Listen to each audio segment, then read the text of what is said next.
अस्सलामु अलैकुम वरहमतुल्लाह। Dear students of class 6, आज हमारा लेक्चर 2 है। लेक्चर 1 में हमने क्लास 6 में बेसिक इंट्रोडक्शन में कांस्टेंट और वेरिएबल सीखा था। तो उसका ओवरव्यू थोड़ा हम रिवाइज करेंगे कि अगर हमारे पास दो टर्म्स आती हैं और दोनों टर्म्स जो है वो पॉजिटिव है, यानी वहां पे प्लस फैक्टर है, माइनस जो है वो कहीं भी नहीं है, तो वो दोनों टर्म्स आपस में जो है वो प्लस होंगी। दूसरा हुआ हमारे पास एक वैल्यू जो है वो प्लस है और दूसरी वैल्यू माइनस है, तो वो हमेशा आपस में माइनस होगी। लेकिन साइन का इंपैक्ट क्या रहेगा कि अगर बड़े टर्म्स के साथ जो है माइनस होगा तो आंसर भी माइनस में आएगा, और अगर बड़े टर्म्स के साथ प्लस होगा तो आंसर प्लस आएगा। उसके बाद अगर हमारे पास पहली वैल्यू माइनस होगी और दूसरी वैल्यू प्लस होगी, माइनस प्लस जो है वो हमेशा माइनस होता है, और दोनों टर्म्स अगर माइनस होंगी वो दोनों आपस में प्लस होंगी, लेकिन टर्मिनोलॉजी के साथ जो है वो हमेशा जो आपके पास आंसर आएगा उसमें माइनस लगेगा। ठीक, तो हम इसको एक एक एक एग्जांपल से सीखेंगे। जैसे पहली एग्जांपल है 6 + 6। तो मैंने कहा था आपको कि अगर हमने पता करना हो कि अगर हमारे पास कोई भी टर्म आए और टर्म की साइन जो है क्या है, टर्म की वैल्यू क्या है, तो हमने हमेशा जो भी हमने कांस्टेंट टर्म लिया हो उसके लेफ्ट साइड पे देखना है उसका साइन क्या है। यहाँ पे 6 है, 6 का राइट और लेफ्ट दिया है। जब हम फ्रंट से इसको देखेंगे तो इसके लेफ्ट पे जो है प्लस है, तो इसका मतलब 6 जो है वो दैट इज प्लस। यहाँ पे 6 है, इस 6 के लेफ्ट पे प्लस है, तो टर्म जो है वो क्या होगी, प्लस होगी। तो दोनों प्लस है, प्लस प्लस हो गया प्लस, 6 + 6 इज 12। सेकंड एग्जांपल, अगर हमारे पास है 8 - 4, 8 - 4, तो हम सबसे पहले क्या करेंगे, देखिए जब हम इसमें प्रैक्टिस करेंगे तो प्रैक्टिस होने के बाद हम डायरेक्टली पहचान सकते हैं कि कौन सी टर्म जो है वो प्लस है और कौन सी टर्म माइनस है। लेकिन जो बिगनर्स हैं जिन्हें कहीं कंफ्यूजन हो जाता है प्लस माइनस में, तो उनके लिए ये स्टेप करना बहुत जरूरी है। क्या कि 8 के लेफ्ट पे कौन सा साइन है, 8 के लेफ्ट पे प्लस है, 4 के लेफ्ट पे माइनस है, प्लस माइनस हुआ माइनस, 8 - 4 इज 4।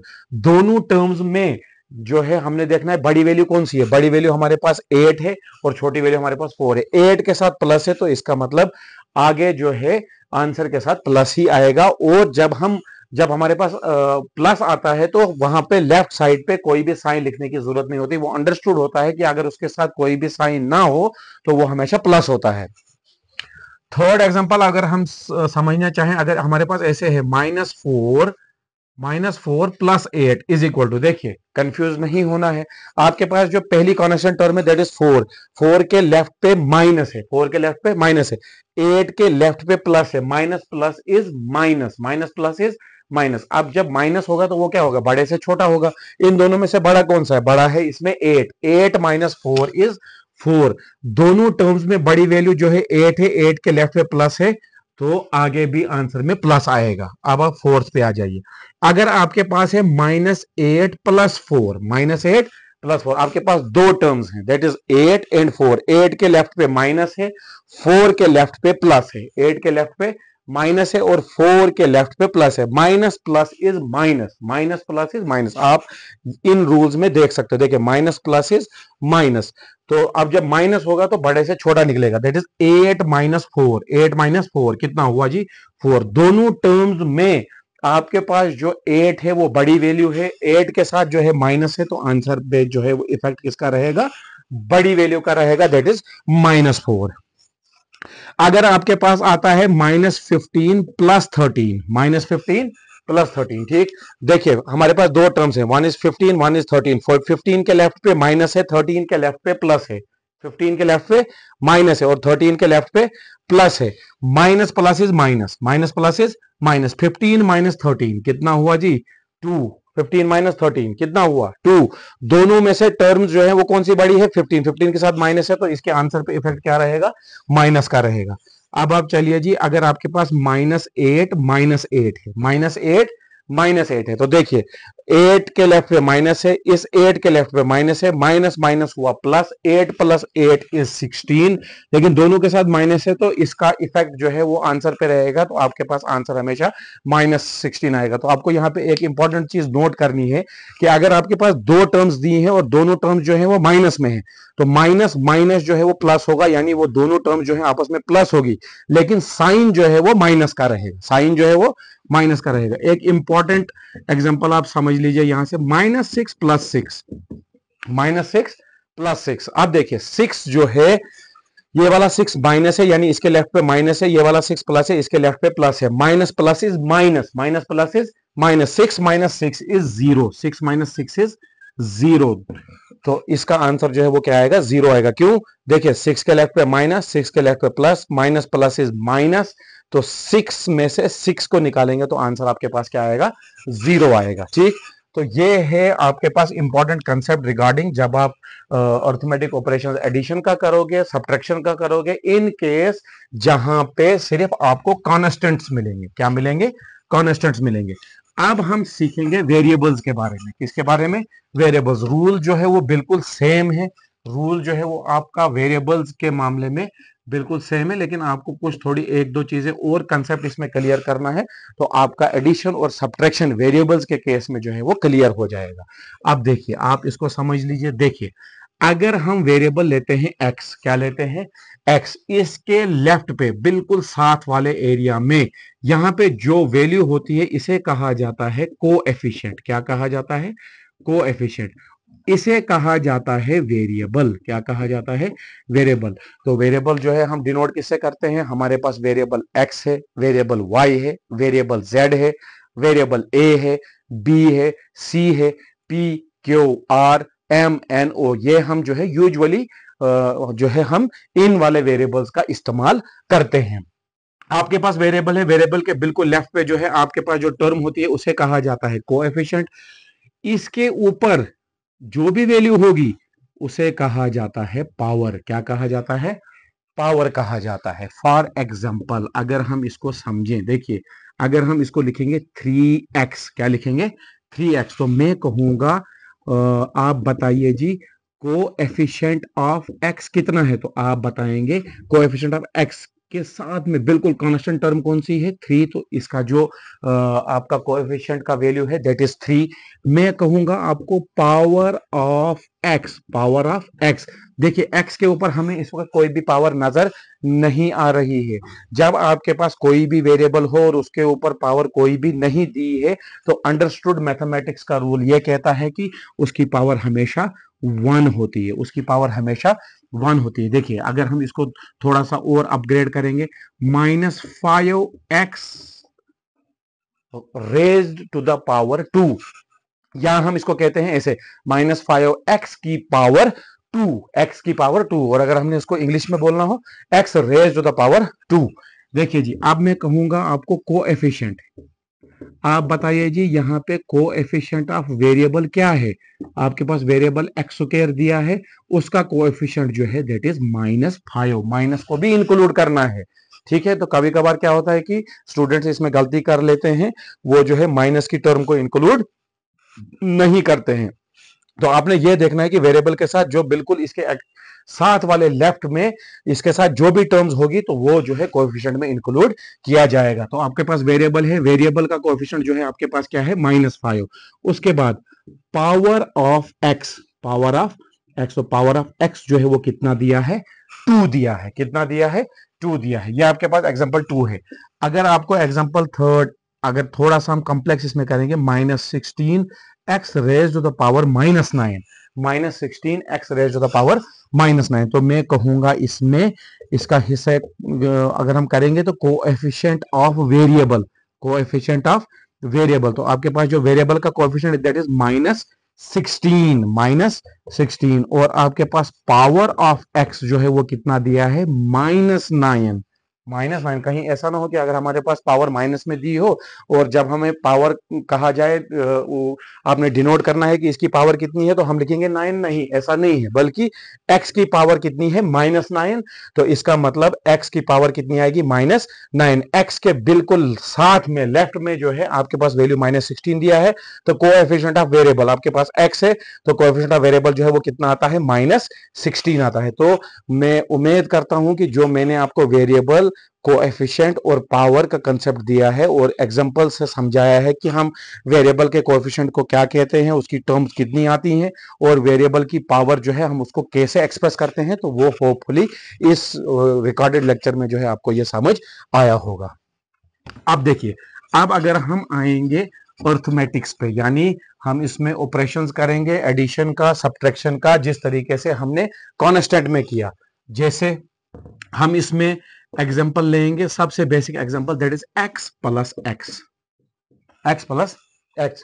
देखिए आपके पास जो पहला वेरिएबल है दैट इज x, पहला वेरिएबल क्या है आपके पास x, दूसरा वेरिएबल क्या है आपके पास x, यहां पे भी x है, यहां पे भी x है। तो ये दोनों वेरिएबल्स जो है आपस में जो भी होगा, ऐड होगा, सब्ट्रैक्ट होगा, जो भी हमारे पास दिया होगा। देखिए अब हमारे पास पहली टर्म में जो है वो वेरिएबल x दिया है, दूसरी टर्म में हमारे पास वेरिएबल x दिया है, दोनों के बीच में ऑपरेशन प्लस है, इसके लेफ्ट पे भी प्लस है, इसके लेफ्ट पे भी प्लस है, माइनस की कोई गेम यहां पे नहीं है। तो इसका मतलब ये दोनों आपस में प्लस होंगे, ये दोनों आपस में प्लस होंगे। तो अब वेरिएबल्स आपस में प्लस कैसे होते हैं? वेरिएबल्स आपस में बेसिकली आपस में एडअप होते हैं उनके कोएफिशिएंट्स के साथ, उनके कोएफिशिएंट्स के साथ। अब देखिए इस वेरिएबल का कोएफिशिएंट क्या है, जब भी कोई भी कोएफिशिएंट की वैल्यू उसके लेफ्ट पे नहीं दी होती है, अंडरस्टूड बात है, जिस तरीके से हमने अभी पढ़ा कि अगर पावर नहीं दी होगी तो हमें अंडरस्टूड करना है कि वहां पे पावर 1 है, इसी तरीके से कोएफिशिएंट भी आपके पास 1 है। x का कोएफिशिएंट कितना है 1, x का कोएफिशिएंट कितना है 1, x की पावर कितनी है 1, x की पावर कितनी है 1। तो कोएफिशिएंट्स आपस में ऐड होंगे, 1 प्लस 1 इज 2, 1 प्लस 1 इज 2, और आपके पास x आएगा। एडिशन के केस में, सब्ट्रैक्शन के केस में आपके पास पावर्स ऐड नहीं होती हैं, बल्कि आपके पास कोएफिशिएंट्स ऐड होते हैं। कौन ऐड होते हैं? कोएफिशिएंट्स ऐड होते हैं। अब हम इसमें 4-5 एग्जांपल्स जो हैं वो बेसिक लेंगे, जिससे आपका वेरिएबल्स का एडिशन और सब्ट्रैक्शन कैसे करते हैं वो बिल्कुल क्लियर हो जाएगा। रूल आपके पास वही है कि अगर आपके पास जिस तरीके से कांस्टेंट में दो टर्म्स आती हैं और दोनों टर्म्स अगर प्लस हैं तो वो प्लस होंगी, अगर प्लस माइनस होगा तो माइनस होगा, अगर माइनस प्लस होगा तो माइनस होगा, अगर दोनों माइनस आएंगे तो वो प्लस होगा, लेकिन साइन जो है वो माइनस का इंपैक्ट करेगा। ठीक इसी तरीके से अगर आपके पास वेरिएबल्स दो दिए हैं, क्या दिए हैं? दो दिए हैं, और वो भी कौन से वेरिएबल्स जो आपस में मिलते हों, जैसे x x, इसी तरीके से y y, इसी तरीके से z z। अगर हमारे पास x प्लस वाई आएगा तो उसका भी हम सीख लेंगे कि वहां पे एडिशन कैसे होगा। पहले हम समझ रहे हैं बेसिक वेरिएबल जो हमने x और x इस्तेमाल किया है। अगर हम लिखेंगे इसको 3x plus 4x, 3x plus 4x, तो इसका एडिशन से आंसर कितना आएगा? देखिए इस x का कोएफिशिएंट कितना है 3, इस x का कोएफिशिएंट कितना है 4, बिल्कुल सिंपल है। 3 plus 4 is 7, 3 plus 4 is 7, power in दोनों की सेम है तो ये आपस में ऐड होके क्या बनेगा? 7x बनेगा, 7x बनेगा। इसी तरीके से ध्यान रखिए अगर हम लिखेंगे इसको 8x minus 4x, 8x minus 4x, देखिए यहाँ पे x की पावर 1 है, x की पावर 1 है, यानी वेरिएबल्स जो हैं वो सेम है। तो इनके कोएफिशिएंट चेक करेंगे, x का कोएफिशिएंट 8 है, x का कोएफिशिएंट -4 है, x का कोएफिशिएंट -4 है, यानी एक कोएफिशिएंट आपका प्लस है, एक कोएफिशिएंट आपका माइनस है। तो प्लस माइनस क्या हुआ? माइनस, बड़े से छोटा निकलेगा, 8 माइनस 4 इज 4, और आपके पास x आएगा। हम इसको फिर चेक करेंगे, दोनों वेरिएबल्स में जो है आपके पास बड़ा वेरिएबल कौन सा है? That is 8x, that is 8x, 8x के साथ प्लस है तो इसका मतलब आगे भी प्लस आएगा। अब चलिए जी नेक्स्ट, अगर हमारे पास दिया होगा -8x plus 4x, -8x plus 4x, आपके पास दो वेरिएबल्स दिए हैं, that is one variable is x और दूसरा वेरिएबल जो है आपके पास x है।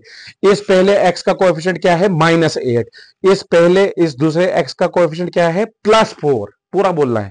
इस x का कोएफिशिएंट क्या है? -8, इस x का कोएफिशिएंट क्या है? +4। दिस इज -8 प्लस 4, -8 प्लस 4, यानी 8 के साथ माइनस है और 4 के साथ प्लस है, minus plus is minus, minus plus is minus. तो 8 माइनस 4 कितना हुआ जी आपके पास? दैट इज 4, और आपके पास वेरिएबल x आएगा। फिर हम दोबारा से इसको क्रॉस चेक करेंगे। आप देखिए इस 8x के साथ माइनस है, यानी इन दोनों वेरिएबल्स में बड़ा वेरिएबल कौन सा है? 8x, 8x के साथ माइनस है, तो इसका मतलब आंसर में भी किसका इंपैक्ट रहेगा? इसी माइनस का रहेगा।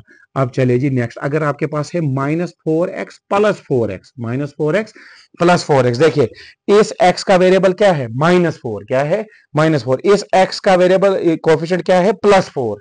ठीक, तो -4 प्लस 4, -4 प्लस 4, माइनस प्लस क्या हुआ? -4 माइनस 4 इज 0। जब आपके पास कोएफिशिएंट 0 चला जाएगा और आपका आंसर पूरा क्या आएगा? 0 आएगा। यहां हम इसको इस तरीके से भी करते हैं। दूसरा मेथड आपने सिंपल वे से, जब आपकी प्रैक्टिस हो जाएगी तो आपने क्या करना है, देखिए इस x का कोएफिशिएंट क्या है? -4, इस x का कोएफिशिएंट क्या है? +4। -4x प्लस 4x आपस में कैंसिल होंगे, आपके पास कोई भी वैल्यू नहीं बची, तो आंसर आपके पास क्या आ गया, 0 आ गया। ठीक, अब चलिए जी नेक्स्ट, -6x -6x मैं आपको फिर से रिपीट कर रहा हूं कि जो कंसेप्ट है इसका, जिस तरीके से हमने कांस्टेंट में एडिशन और सब्ट्रैक्शन किया था, हु बहू वही रूल्स जो है यहाँ पे अप्लाई होंगे, लेकिन आपने वेरिएबल्स का खास ख्याल रखना है। देखिए जी, इस x का कोएफिशिएंट कितना है, -6, इस x का कोएफिशिएंट कितना है जी, -6। अब दो कोएफिशिएंट्स आ गए आपके पास, -6 और -6। ठीक, माइनस माइनस हुआ प्लस, माइनस माइनस हुआ प्लस, 6 + 6 इज 12, तो 12 और साथ में इसका x आएगा, दोनों माइनस है तो माइनस का इंपैक्ट जो है वो मेंटेन रहेगा, एज पर जो हमने रूल सीखे थे किसमें, जब हमने कॉन्स्टेंट्स किए थे। अब देखिए, अगर हमारे पास लिखा होगा x + y + x + y, हमने इसको कैसे सॉल्व करना है, x + y + x + y। अब देखिए, एक चीज हमने सबसे पहले सीखनी है कि हमारे पास 4 टर्म्स दिए हैं और चारों टर्म्स में जो है आपके पास वेरिएबल्स हैं। ठीक, वन इज x y। ठीक, अब सेकंड हमने चीज देखनी है, इस x का कोएफिशिएंट कितना है 1, इस y का कोएफिशिएंट कितना है 1, इस x का कोएफिशिएंट कितना है 1, इस y का कोएफिशिएंट कितना है 1, इस x की वैल्यू कितनी है, this is plus, y is plus, x is plus, y is plus, यानी यहां पे माइनस का कोई भी जो है वो खेल नहीं है। ठीक, अब देखिए सेकंड स्टेप पे आपने क्या करना है, ये आपके पास x है, तो x के जैसा दूसरा कौन है, दिस x है, इस x का कोएफिशिएंट कितना है 1, इस x का कोएफिशिएंट कितना है 1, 1 + 1 इज 2, तो कितना हो गया 2x प्लस y, इस y का कोएफिशिएंट है 1, इस y का कोएफिशिएंट है 1, 1 + 1 इज 2, तो ये हो गया आपके पास 2y is the answer of this coefficient जो हमने इसमें सॉल्व किया है। ठीक, चलिए जी नेक्स्ट आपके पास, अगर हम लिखेंगे इसमें 2x + 2y - 2x - 2y is equal to, हमने इसको सॉल्व करना है। ठीक, देखिए अभी हम वही वाले वेरिएबल्स यूज कर रहे हैं जिनकी पावर 1 है, जिनकी पावर 1 है। अब जब हम इसका लेवल थोड़ा आगे बढ़ाएंगे तो हम आपको पास ऐसे वेरिएबल्स सामने लाएंगे जिनकी वेरिएबल्स जो है वो 1 से जिन वेरिएबल्स की पावर जो है वो 1 से ज्यादा होगी। ठीक, और फिर हमारे पास ऐसे क्वेश्चंस आएंगे, हमारे पास वेरिएबल्स की पावर जो है वो माइनस में होगी, तो हमने उस वक्त कैसे सॉल्व करना है तो वो भी हम सीख लेंगे। देखिए जी, आपके पास यहाँ पे वेरिएबल्स दिए हैं, this is x, this is x, this is y and this is y। आप देखिए, इस x का कोएफिशिएंट 2, इस y का कोएफिशिएंट 2, इस x का कोएफिशिएंट -2, इस y का कोएफिशिएंट -2। तो अब हमने कैसे इसको सॉल्व करना है, यहाँ पे x वेरिएबल है, यहाँ पे x वेरिएबल है, इस x का कोएफिशिएंट कितना है 2, इस x का कोएफिशिएंट कितना है -2, यानी एक कोएफिशिएंट 2 है, दूसरा कोएफिशिएंट -2 है, तो 2 - 2 क्या हो गया 0। तो हम इसको सिंपल वे से कर सकते हैं, 2x प्लस वाला 2x माइनस वाला कैंसिल होगा। ठीक, अब y का कोएफिशिएंट कितना है +2, इस y का कोएफिशिएंट कितना है -2, this is +2y, this is -2y, +2y -2y जो है आपके पास कैंसिल हुआ और आंसर आपके पास कितना आ गया 0 आ गया। यहां हम इसको इस तरीके से कह सकते हैं, इस x का कोएफिशिएंट कितना है 2, इस x का कोएफिशिएंट कितना है -2, 2 - 2 इज 0, तो ये x वाला वैल्यू खत्म।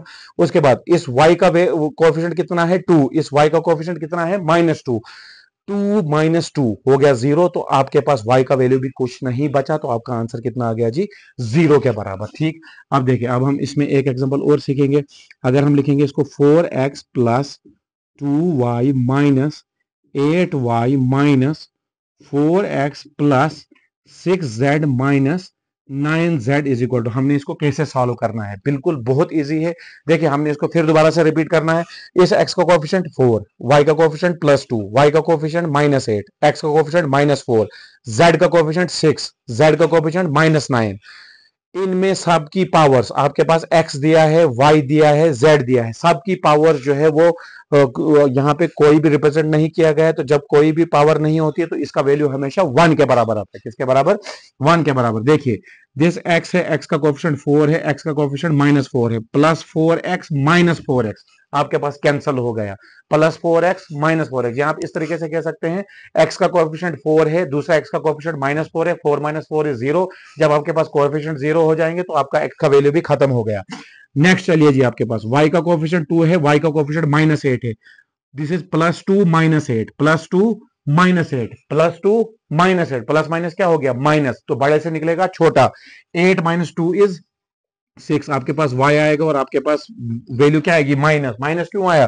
क्योंकि इन दोनों में बड़ा जो है 8y है, 8y के साथ माइनस है, तो आपके पास आंसर जो है वो माइनस आएगा। चलिए जी, दिस इज z। z का कोएफिशिएंट 6 है, z का कोएफिशिएंट -9 है। ठीक, तो आपके पास क्या बना? +6 -9, +6 -9, plus minus is minus, plus minus is minus. 9 - 6, 9 - 6 कितना हो गया जी? 3z। दोनों वैल्यूज में बड़ी वैल्यू कौन सी है? 9z। 9z के साथ क्या है? माइनस, तो आपके पास माइनस आएगा। अब देखिए यहां पे आपने एक चीज और समझनी है। आपके पास जब आपने इसको सॉल्व किया तो ये सारा एक्सप्रेशन जो है रिड्यूस हुआ, -6y -3z। तो क्या अब भी माइनस हो सकता है? अब माइनस नहीं होगा। क्यों? क्योंकि आपके पास एक वेरिएबल y है, दूसरा वेरिएबल z है, ये आपस में माइनस नहीं होंगे, यानी इससे ज्यादा रिडक्शन अब इसमें नहीं होगी। क्यों? क्योंकि दोनों वेरिएबल्स जो है वो डिफरेंट है। अब मान लो अगर यहां पे z की जगह y होता तो ये इजी वे से हम माइनस प्लस कर देते। अगर इस y की जगह z होता तो ये दोनों आपस में जो है वो सब्ट्रैक्ट या ऐड करके इसको रिड्यूस या ऐड कर सकते थे। लेकिन यहाँ पे दो वेरिएबल्स हैं, एक आपके पास वेरिएबल y है और दूसरा वेरिएबल z है, दोनों बिल्कुल डिफरेंट हैं। भले ही अगर इनके कोएफिशिएंट सेम हूं, पावर सेम हूं, लेकिन वेरिएबल्स डिफरेंट हैं, तो वो आपस में ऐड और सब्ट्रैक्ट नहीं होंगे। तो हम इसको लिखेंगे -6y -3z is the answer of this example. तो ये सारी एग्जांपल्स जो हैं ये वेरिएबल्स की हैं। जिस तरीके से हमने कांस्टेंट में सीखा, कांस्टेंट में हमने ये सीखा कि अगर हमारे पास दो टर्म्स हैं और दोनों टर्म्स जो हैं अगर आपस में प्लस हो रही हैं, यानी दोनों टर्म्स जो हैं वो पॉजिटिव हैं, प्लस हैं, तो वो आपस में प्लस होगा। अगर आपके पास एक टर्म प्लस है दूसरी माइनस है, प्लस माइनस जो है माइनस होगा। अगर आपके पास पहली टर्म माइनस दी है, दूसरी टर्म प्लस दी है, माइनस प्लस माइनस होगा।